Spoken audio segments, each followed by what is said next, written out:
The second aspect of the program is the respite service, which is attached to the community EDDT team.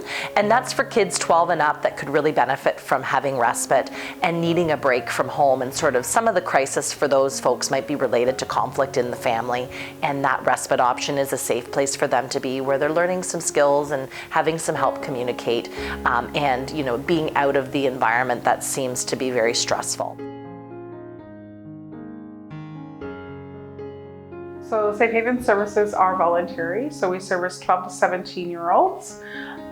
If they decide to leave, we try work with them to make a plan about how they can leave safely, whether that be an early discharge or working with the families and the child to make safety plans. Ultimately, if they do decide to leave without making those plans, so we would have a procedure in place as to who we're notifying and how quickly we're notifying authorities if they need to be found by police or just by parents.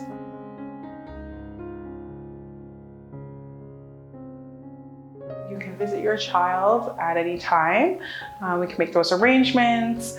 If the child is going home afterwards, it's great to keep that relationship going and keep building those positive connections at home.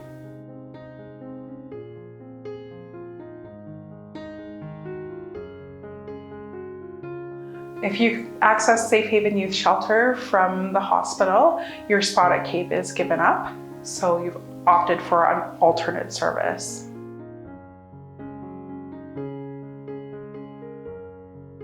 Safe Haven is not a treatment program. We do facilitate groups that include coping skills and working with the individual on meeting them where they're at. I also facilitate dialectical behavioral therapy groups.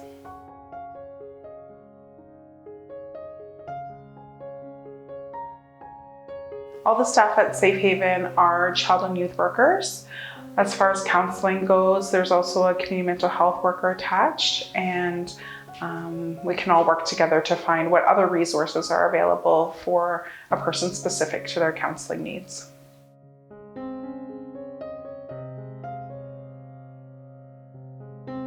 So when a youth comes into program, we protect them and keep them safe by doing risk assessments. So suicide and risk assessments is a set questionnaire that we go through and help teases out what their risk level is currently. We also have procedures about going through bags and making sure that they don't have items on them that they could harm themselves with. Items that they need that they can't have on them are kept in the office, and they can have access to them when needed. We also do room checks, and there's always 2 staff on at all times and can do frequent check-ins as needed.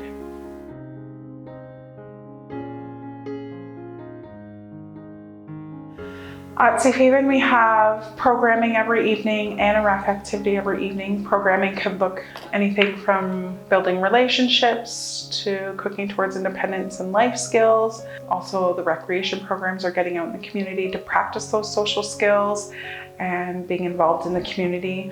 During the day, if they're here with me, I run DBT groups, so dialectical behavioral therapy.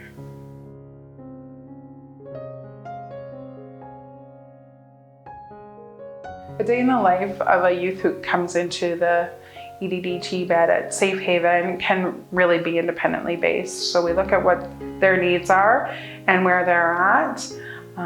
They may continue to go to school as usual. They may stay at Safe Haven during the day. And if that's the case, then I'm working with the community mental health worker and the schools and the family to figure out what the best plan moving forward is, doing groups with them, spending time with them, doing some assessment such as the risk assessment, and also planning how can we successfully reintegrate them back into their regular routines.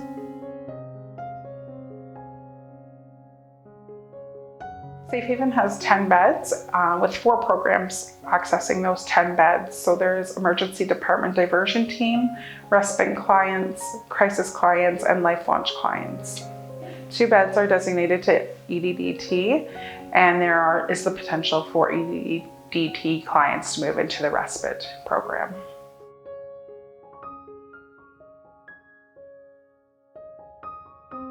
When a youth comes into the EDDT bed, they can stay for 2 weeks. Once they have finished that 2 weeks, the option is there to access respite beds.